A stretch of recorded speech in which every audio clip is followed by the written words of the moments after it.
Quiero darle algo de continuidad al tema que hace unos días hablábamos con respecto a la decisión que toma el presidente de la República, el gobierno encabezado por Luis Abinader, de iniciar una política donde un grupo de jóvenes recibirían directamente del Estado un subsidio, un dinero, al tiempo que se intenta integrarle un proyecto que aquí, por cierto, debatimos, porque Susana es muy buena conocedora de los programas que la formación técnico profesional ofrece, que yo insisto, para mí es la política más importante que el Estado junto a los temas adjuntos a la educación pueden ofrecer, porque la verdadera conexión del recurso humano más vulnerable y que viene de los lugares más difíciles de nuestra sociedad, su conexión más cercana al tejido productivo es la capacitación técnico profesional. Es lo más cerca, es lo más rápido que una persona puede integrarse de manera digna a un trabajo que eleva sus conocimientos, pero sobre todo que le hace sentir útil. A mí siempre me ha dado, y esto incluso me costó algunas discusiones con profesores universitarios, la idea de la dignidad, señores, cómo varía de cabeza a cabeza. Hay quienes tienen como proyecto de vida, como plan de vida, la idea de que como el Estado tiene que resolvernoslo todo y el Estado tiene algún día que ser el dueño de todo, entonces lo que recibamos de manera igualitaria nos hace dignos. Hay gente que tiene esa visión que yo nunca he podido entender, cuando por el contrario, la idea de que la sociedad, aunque sus actores generen resultados distintos sobre la base de muchas cosas y de muchos contextos, pero de que la mayor parte de sus actores puedan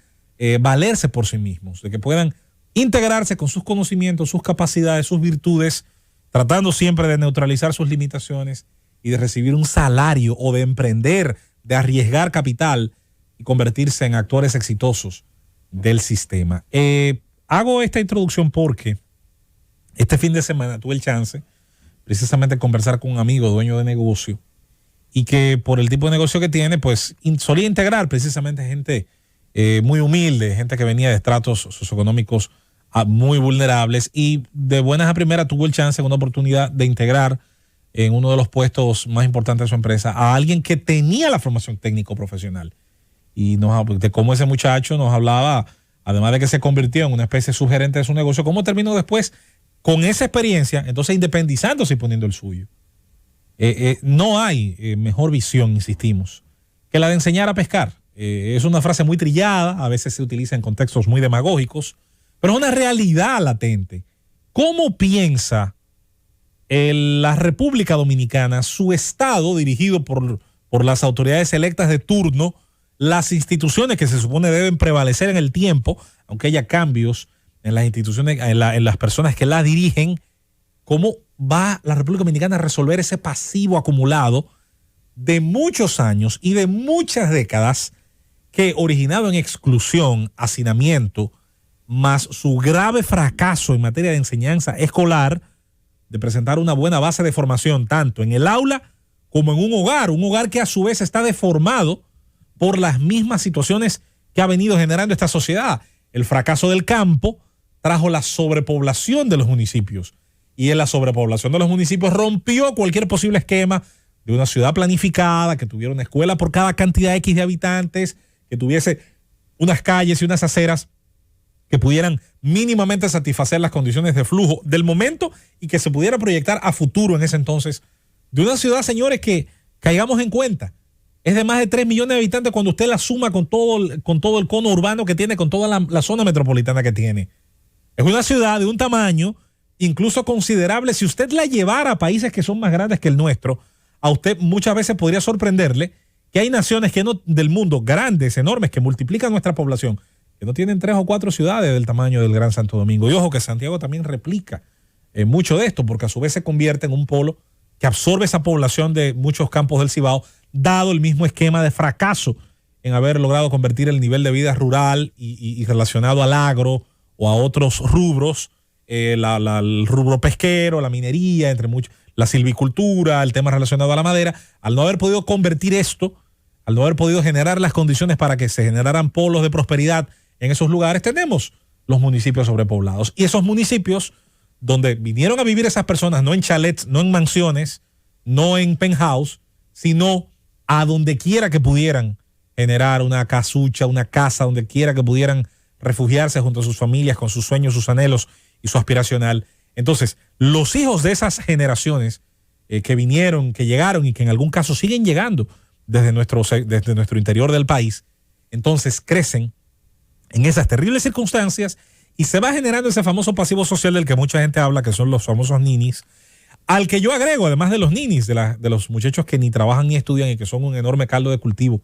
de una serie de problemáticas muy importantes en nuestra sociedad, también agreguemos el campo de la informalidad, porque entonces está el que rompiendo la barrera del tema de que no puede mantenerse estudiando, no puede muchas veces terminar sus estudios básicos, pero logra a fuerza de mucho valor, no voy a decir la palabra, a fuerza de que llega a integrarse al tejido productivo, se mete a trabajar al mercado, se mete a trabajar al colmado, se mete a trabajar de la manera en que puede, pero siempre dentro del campo de la informalidad. Entonces esa propia informalidad, que hay que decir que también tiene capas,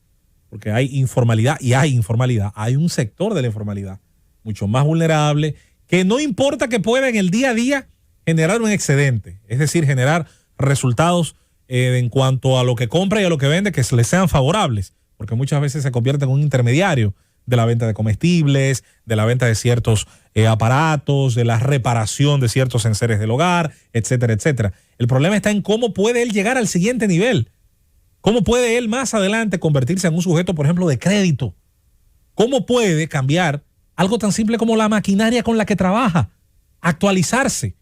y dejar de trabajar en algo que simplemente es un patio, por ejemplo, y pasar a tener un taller, una tienda, un puesto, que no es lo mismo que tener una paletera, una mesa o un triciclo, que dicho sea de paso, ninguna de esas cosas son indignas. Son herramientas de trabajo que engrandecen al que está haciendo el esfuerzo, empujando su triciclo, fajado todos los días, armando su mesa y desarmándola cuando se va. Ahora, sería para la sociedad de doble ganancia si también ayuda a esa integración. Entonces,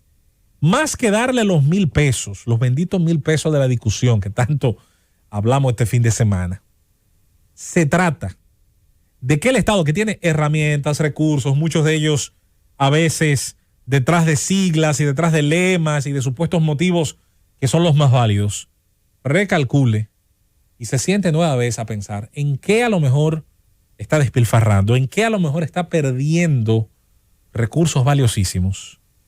y pueda hacer de la formación técnico profesional, y esto quiero insistir, que la que tenemos hoy yo creo que es muy loable, creo que lo que tenemos se ha logrado con mucho esfuerzo y el resultado, el recurso humano que se está colocando yo creo que la generalidad demuestra que vale la pena. Ahora, la masificación de eso, yo creo que los gobiernos, si hablo de y ahí de alguna manera me voy a montar en la motoneta de Esteban sobre el tema de la continuidad, pero no de la continuidad por inercia, porque bueno, ahí está Infotep y porque ahí está tal programa y tal fundación y que sigan y yo le doy lo que me pidan. No, de sentarse a establecer cómo yo voy a multiplicar eso. Hemos creído en más de una oportunidad, compañeros, que el país no hacía nada siguiendo inaugurando escuelas, liceos, por ejemplo, para la secundaria en el territorio nacional, para graduar bachilleres en ciencias y letras, cuando bien podía convertir automáticamente, si no la totalidad, que fuera mi deseo, pero por lo menos un altísimo porcentaje, mayor a la mitad, en mi opinión, en politécnicos. Y yo sé que los politécnicos suelen tener un costo más alto porque necesitan talleres, necesitan áreas acorde a las especialidades que dan, pero esa es precisamente la petición, ese es precisamente el deseo. Luego, esos politécnicos, así como los centros de formación técnico profesional de Infotep,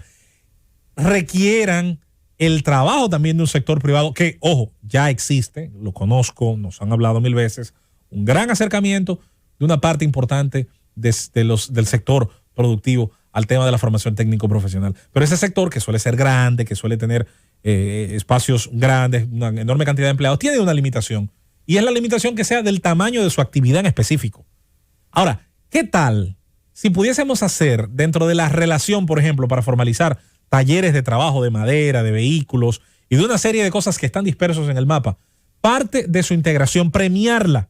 entre otras cosas, si usted viene con la posibilidad de ofrecerme 1 o 2 puestos de pasantía, precisamente para jóvenes que están cursando esa parte final de la formación técnico profesional o dentro de un bachillerato en un politécnico? Miren, los barrios están llenos de potencial. potencial humano, nuestros recursos humanos van a ser tarde o temprano la clave de nuestro éxito o de nuestro fracaso. Lo que hace a los países desarrollados es el recurso humano, el famoso manpower del que antes se hablaba, cuando Halford Mackinder, aquel geopolítico, experto en la geopolítica británico, lo describía. Quizás ahora es una frase políticamente incorrecta por lo de manpower, pero no deja de ser una realidad. Los países no son exitosos porque sean grandes o pequeños. Suiza es un país pequeño en comparación al Congo o Argelia. Y estos últimos dos, a pesar de que son grandes, son países con muchos problemas. Los países no son exitosos porque tengan una historia muy antigua. ¿Qué país va a tener una historia más antigua que Irak, por ejemplo? Y sin embargo, patrias sumamente jóvenes, sumamente recientes, tienen una historia altamente exitosa, como hemos hablado del caso de Singapur o de Israel o de otros países. Tampoco son exitosos por el tamaño de su población, sino por la capacidad de su recurso humano transformar lo que tienen a su alrededor en riqueza. Y eso no lo vamos a lograr mientras sigamos acumulando capas importantes de población que tienen edades extraordinarias y capacidades extraordinarias, pero sin las herramientas para poder aprovecharlas y unirse por cualquier vía al tejido productivo, a los estudios, a la capacitación y a seguir elevando su nivel de vida y con elevarlo, el de ellos, ayudar y empujando uno a uno, en cada caso, al nivel de vida de esta sociedad y a la posibilidad de tener una sociedad más próspera y generalmente cuando esto ocurre, también más justa.